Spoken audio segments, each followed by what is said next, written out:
Salut, c'est Pascal de la chaîne e-commerce et web design avec Shopify. Aujourd'hui, les stratégies d'achat numéro 5 pour Fastlane et du coup, notamment fortement influencé par l'ajout du checkout qui change pas mal de choses. Ça va être, je pense, une vidéo plus courte que les autres stratégies d'achat. Finalement, j'ai moins de choses à te dire. Il y avait déjà pas mal d'optimisations qui avaient été faites. Si on peut revenir un petit peu avant de parler de checkout sur les derniers ajouts qui ont été créés ces derniers mois, il y a donc bien entendu les templates Photoshop qu'Ulrich Vallée a créé et fourni à la communauté de Fastlane. Donc ça, c'est vraiment un très bel ajout parce que il est finalement possible de faire de très très belles choses. Donc là, vous voyez que j'ai pris l'un des templates sur le monoproduit qui vend une lampe moustique. J'ai mis directement en avant le nom du produit. Là, on accentue la douleur du prospect. Donc après, voilà, c'est vraiment une idée de choix de photos, mais ça va vraiment dépendre de ce que vous voulez faire. C'est-à-dire après, c'est à vous un peu de comprendre quelle stratégie est la meilleure. C'est-à-dire là, par exemple, on a dans ce shop une image qui met plus en avant le produit en question, alors que là, ça met en avant plutôt le problème. Ou dans So Elegance, le même template ici sert plutôt à faire du branding et à montrer une femme tendance avec voilà une belle tenue pour liée à une mode tendance. Donc ça, voilà, cette image, tous ces templates sont absolument géniaux. Maintenant, à vous de comprendre laquelle utiliser. Et ça va vraiment rejoindre une partie de cette vidéo numéro 5. C'est vraiment de faire de la personnalisation du tunnel de vente en fonction de votre offre. Bien comprendre quelle section est la plus adaptée. Et ça vraiment ensuite adapter en fonction. Là, c'est pareil, je peux parler notamment très rapidement des flèches. Il y a plusieurs flèches qui sont à votre disposition, encore une fois fournies par Ulrich Vallée. Regardez dans ces vidéos et téléchargez les codes. Mais là, clairement, vous avez tout le choix. Et l'idée, c'est pas forcément de reproduire tout le temps les mêmes flèches. Là, vous voyez, il y a une flèche ici qui est plutôt sobre. Là, il y a une flèche qui cible plutôt, qui veut être mise en avant pour inciter le prospect à lire. Ça dépend vraiment de votre branding. Là, forcément, dans une ambiance zen, fallait pas forcément mettre une flèche un petit peu comme ça. Alors que là, pour ce produit-là, un peu plus technologique, ça s'y porte tout à fait. Mais vous voyez, c'est vraiment des choses comme ça qu'il faut comprendre. Concernant la police, c'est vrai que j'ai de plus en plus tendance à utiliser la police Oswald parce que tout simplement, le fait qu'elle soit finalement très fine en termes de longueur de texte, c'est une police qui est plus haute que longue, comme vous le voyez, et ça vous permet d'écrire pas mal de texte sans que en apparence ça paraisse beaucoup. Donc finalement, vous pouvez mettre plus de texte sans donner, voilà, alors que le Montserrat, c'est vraiment l'inverse, c'est une police très étirée. Donc c'est vrai que j'utilise de plus en plus le Oswald. Dans un premier temps, j'utilisais le Oswald seulement pour les headers et ensuite je restais sur de la police normale. Maintenant, je m'embête de moins en moins, je mets du Oswald de partout. C'est plus rapide à régler, à configurer, comme ça je m'embête plus trop. Et finalement, ça donne un aspect tout le temps professionnel. Et finalement, peu importe la marque, le type de produit que vous vendez ou le type de branding que vous souhaitez véhiculer. Par ailleurs, c'est une police qui se charge très rapidement. Donc, je vous conseille finalement d'utiliser le Oswald. Faites juste attention, quand vous passez du Montserrat au Oswald, c'est pas du tout la même taille de police. Donc, mettez là, je crois que je suis bien sur du 16 pixels. Voilà, c'est du 16 pixels en desktop et sur mobile, je crois, avec un peu de CSS, j'ai personnalisé et je suis un peu en dessous. Voilà, je suis sur du 14 pixels. Donc ça, voilà, la police, regardez bien, mais il y a de très belles choses à faire. Alors là, c'est pas lié à Fastlane forcément, mais de plus en plus, moi, je regarde directement les produits qui ont de bonnes vidéos. C'est-à-dire là, par exemple, vous avez par exemple un GIF qui était déjà tout préparé, et là, idem, vous avez une vidéo de présentation. Mais finalement, là, j'ai trouvé une autre vidéo qui, encore une fois, met plus en avant un problème que le produit peut résoudre plutôt que le produit en lui-même. Et ça, c'est pareil, c'est très intéressant de vous poser la question, finalement, est-ce que je fais un marketing basé sur le produit, ce qui peut être intéressant de faire si le produit est révolutionnaire ou s'il est vraiment meilleur que ce qui existait avant, ou alors est-ce que vous faites plutôt un marketing sur le problème et là vous accentuez la douleur du prospect, vous lui expliquez pourquoi c'est important et pourquoi votre produit va changer sa vie. Et ça, c'est un marketing qui fonctionne quelle que soit la niche. Donc ça encore, je vous invite vraiment à réfléchir en amont. Et en fait, par rapport à ça, moi, je peux vous donner une astuce, c'est finalement faites le copywriting d'abord. C'est-à-dire, ok, vous téléchargez les images, vous savez un petit peu les vidéos, vous savez les ressources que vous avez, mais maintenant, voilà, prenez un fichier Word et écrivez le copywriting de votre produit. Et ensuite, essayez de dire, ok, cet argumentaire, je vais le mettre dans telle section, cet argumentaire, je vais le mettre dans une section. Et vous voyez, en fait, c'est le copywriting qui va dicter quelle section de Fastlane vous devez utiliser, plutôt que vous créez vos sections de Fastlane et ensuite vous essayez de badigeonner votre texte du mieux que vous pouvez. Là, vous voyez, là, par exemple, j'ai un argumentaire en 3 étapes. C'est pour ça que j'ai fait cette section en 3 étapes avec les 3 images. Et du coup, en mobile, chaque texte est répondu par une image qui explique cela.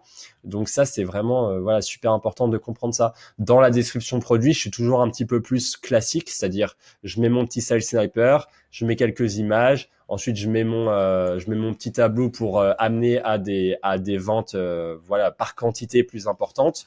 Et à la fin, je finis toujours par un petit bundle. Je vous rappelle que le bundle kick a vraiment été largement amélioré depuis maintenant bien 4-5 mois.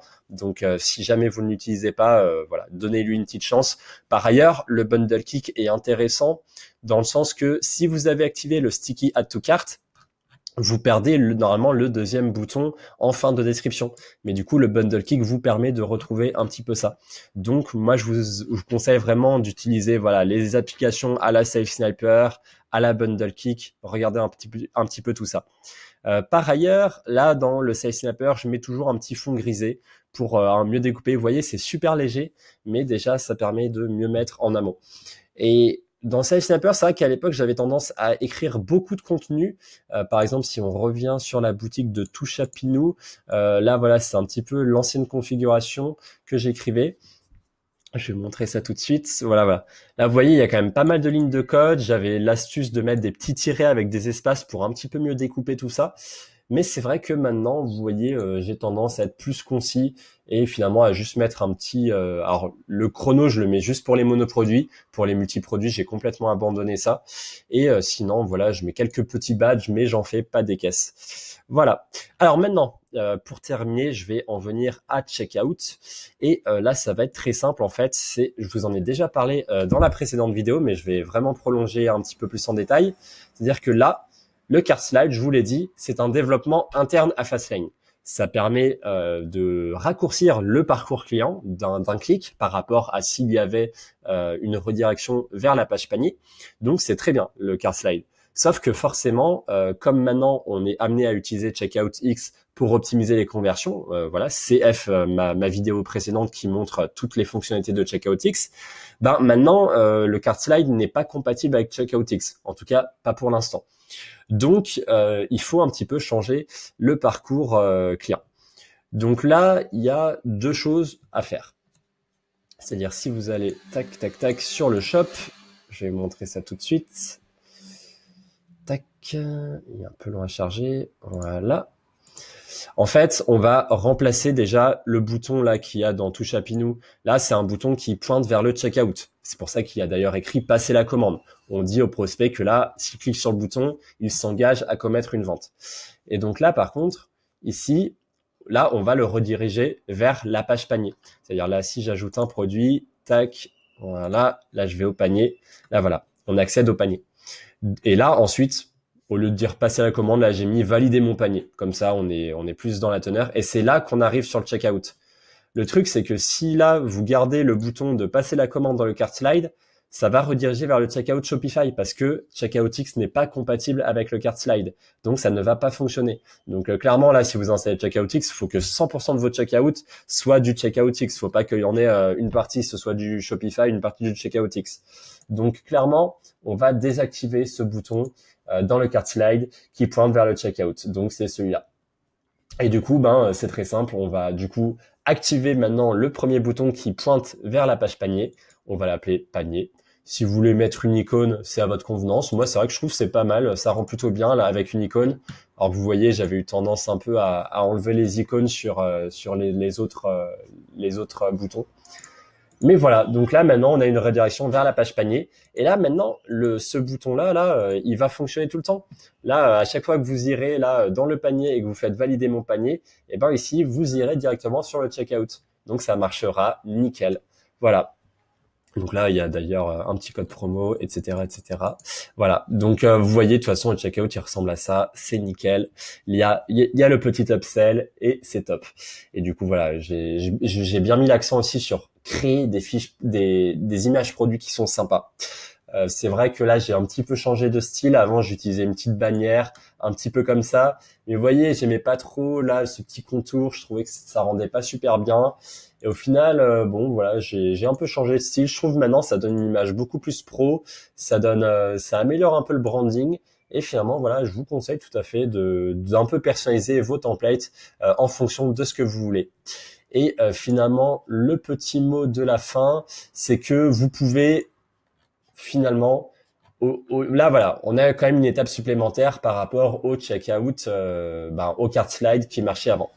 Donc ce que vous pouvez faire, c'est vous allez dans la product page et vous mettez en place une redirection vers la page panier. C'est-à-dire du coup, au lieu qu'il y ait le cart slide qui s'affiche et ensuite le client doit cliquer sur le bouton panier pour accéder au parcours à la page panier, puis ensuite à valider sa commande pour aller à la page commande, et ben là, il sera redirigé directement vers la page panier. Donc là, voilà, le no redirect, vous pouvez mettre directement une redirection vers la cart page.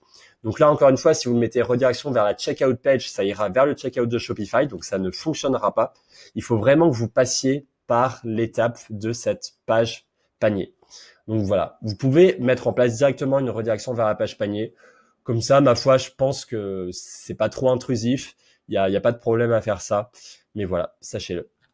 Donc voilà, c'était cette petite vidéo, voilà, pas trop longue, avec les petits ajouts du moment, comment configurer Fastlane pour avoir finalement une personnalisation au top avec CheckoutX. Voilà, je pense prochaine vidéo, on parlera un petit peu plus de Photoshop et de personnalisation un peu plus poussée.